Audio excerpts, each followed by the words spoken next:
इस किलर ने इस लड़की को किडनैप करके एक तेज धार वाली चाकू से काटने वाला होता है। तभी वो देखता है लड़की ना तो डरी हुई है और उल्टा वो लड़की हंस रही है। किलर इस लड़की को हंसते देखकर पहले से बड़े चाकू से काटने का सोचता है। इतने बड़े चाकू को देख वो लड़की फिर से हंसने लगती है और वो किलर शांत होकर पूछता है तुम क्यों हंस रही हो। तो ये लड़की किलर को बोलती है तुम मुझे नहीं मार सकते क्योंकि मेरा बॉयफ्रेंड मुझे आके बचा लेगा। इस लड़की का नाम दामिनी है जो कि एक स्टेशन पर अपने बॉयफ्रेंड का इंतजार कर रही थी, लेकिन उसी टाइम एक किलर आकर मुंह पे स्प्रे मार देता है और वो पूरी तरह सेंसलेस होने से पहले मुस्कुराती है क्योंकि वो अपने ब्लाइंड बॉयफ्रेंड को स्टेशन पर आते देख लिया था। लेकिन किलर जब देखता है वो लड़का अंधा है, वो चुपके से उस लड़की को ले चलता है जिससे गौतम को थोड़ा शक होता है। फिर दामिनी को आवाज देता है और स्टेशन पे इधर उधर ढूंढने पर दामिनी की रिंग गौतम को मिल जाता है जिससे कि गौतम का शक सच में बदल जाता है। कहानी की शुरुआत एक सुनसान जगह पर शुरू होता है जहाँ पर वो किलर एक लड़की को किडनैप करके हाथ पैर बांधकर कुछ पूछे बिना गले को अलग कर देता है और उसकी बॉडी को एक जगह पे रख देता है। सुबह ये मामला पुलिस तक पहुंचता है और पुलिस एक्शन में आती है। इसके बाद सब फॉर्मेलिटीज खत्म करके वहां से चले जाते हैं। इसी बीच गौतम का एंट्री होता है जो कि इस शहर में रहता है और गौतम को दामिनी नाम की रेडियो चौकी को सुनना बहुत पसंद था और वो अक्सर उसका शो सुनता रहता था। दामिनी को सुनते सुनते गौतम को उससे प्यार हो गया था, लेकिन अभी तक ये सिर्फ वन साइडेड लव था। गौतम को अच्छी तरह से पता है दामिनी कब किस टाइम पे कहा जाएगी,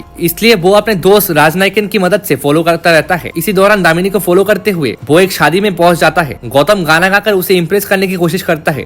थोड़ी ही देर में वो दामिनी को प्रपोज भी कर देता है, लेकिन दामिनी उसके प्रपोजल को मना कर देती है और गौतम बहुत रिक्वेस्ट करने के बाद दामिनी उसे कहती है अच्छा ठीक है, कल मैं एक जगह पे जाने वाली हूँ, अगर तुम मुझे ढूंढ लोगे तो फिर मैं तुम्हारे प्रपोजल को एक्सेप्ट कर लूंगी। इसके साथ मैं मान लूंगी तुम मुझे सच्चा प्यार करते हो। साथ ही हिंट देते हुए गौतम को कल का प्रोग्राम ध्यान से सुनने को बोलती है। अगले दिन रेडियो पर गौतम ध्यान से दामिनी का पॉडकास्ट सुनने लगता है। दूसरी तरफ रात को दामिनी गौतम का एक रेलवे स्टेशन पर इंतजार कर रही थी। दामिनी को पूरा विश्वास था गौतम जरूर आएगा। बहुत देर तक इंतजार करने के बाद गौतम नहीं आता। उसी जगह वो साइको किलर आ जाता है जो दामिनी के मुंह पे स्प्रे करके सेंसलेस कर देता है, लेकिन सेंसलेस होने से पहले वो अपने बॉयफ्रेंड को आते देखकर मुस्कुराने लगती है। गौतम दामिनी के पास आते ही दामिनी की परफ्यूम को सूंघ लेता है। गौतम दामिनी को आवाज देते हुए बेंच की तरफ आने लगता है, लेकिन साइको किलर चालाकी से उसे ले चलता है और गौतम पुलिस को इन्फॉर्म करता है और जो भी हुआ है पुलिस को बताते हुए बोलता है दामिनी को उसी साइको किलर ने किडनैप कर लिया है और वो साइको किलर दामिनी को लेकर उसे काटने वाला ही होता है। तभी दामिनी मुस्कुराने लगती है। दामिनी को मुस्कुराते देखकर किलर बोलता है तुम क्यों मुस्कुरा रही हो, तुम्हें कोई भी डर नहीं है क्या। दामिनी किलर को बोलती है आज से 7 दिन बाद मेरा बर्थडे है, अगर मैं गौतम तक नहीं पहुंची मेरा बॉयफ्रेंड मुझे कहीं से भी ढूंढ लेगा और तुम्हें मार देगा। और वो किलर दामिनी के चैलेंज को स्वीकार कर लेता है और दामिनी को नहीं मारता है। कुछ देर बाद वो किलर एक प्रोस्टिट्यूट को बुक करता है और उसे बेहोश करके अपने यहाँ ले आता है। दामिनी की जगह उसका हाथ पैर बांधकर उसका सर अलग कर देता है और दामिनी को बोलता है जब तुम्हारा आशिक तुम्हें खोजते हुए यहाँ पर आएगा तो मैं तुम्हारा सर उसके हाथ में और उसका सर तुम्हारे हाथ में दे दूंगा। अगले दिन किलर प्रोस्टिट्यूट का बॉडी बाहर फेंक देता है और वहाँ पर पुलिस भी पहुंच जाता है और पुलिस ऑफिसर मुट्ठू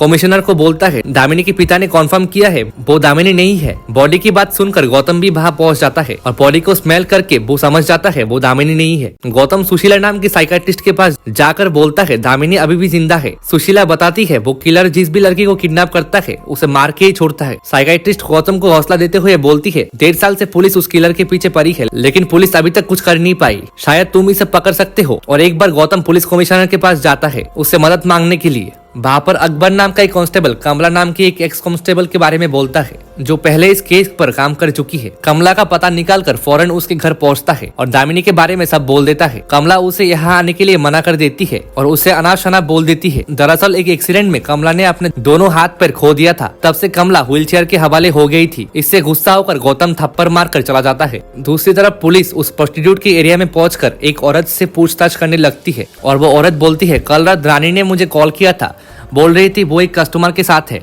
उसका कस्टमर उसे एक गाड़ी से ले जा रहा था। इस तरह की एक जानकारी मिलने पर पता चलता है वो किलर एक रिच आदमी है, उसका एज 28 से 30 साल के आसपास है। खैर उसी रात कमला अपने माँ के साथ गौतम के घर पहुंच जाता है। इस बार कमला ने सोच लिया था वो गौतम की मदद करेगी, वो एक भी लड़की को कुछ नहीं होने देगी। कमला कहती है हमें इस केस की पूरी जानकारी करनी पड़ेगी जो कि सीआईडी के पास है। दरअसल 1.5 साल पहले कमला ने इस केस पर काम किया था, इसलिए कमला को पता है सबूत और डिटेल्स कहाँ पर रखे हैं। कमला की मदद से गौतम सीआईडी ऑफिस तक पहुँचता है और ऑफिस पे अलमारी खोलते टाइम एक आदमी पीछे से गौतम को पकड़ लेता है। तभी मुट्ठू अपने घर की चाबी वापस लेने के लिए ऑफिस आता है। मुट्ठू को थोड़ा शक होता है, लेकिन बाहर कोई भी नहीं था। मुट्ठू के जाने के बाद पता चलता है वो ऑफिस में दूसरा इंसान अकबर था, उसने ही गौतम को छुपा दिया था। कांस्टेबल अकबर गौतम को मदद करते हुए सभी डिटेल्स पेपर्स की जेरॉक्स कॉपी उसे दे देता है। खैर डिटेल्स को घर ले जाकर कमला उसको स्टडी करती है तो पता चलता है कुल मिलाकर 14 लड़कियां गायब हुए हैं।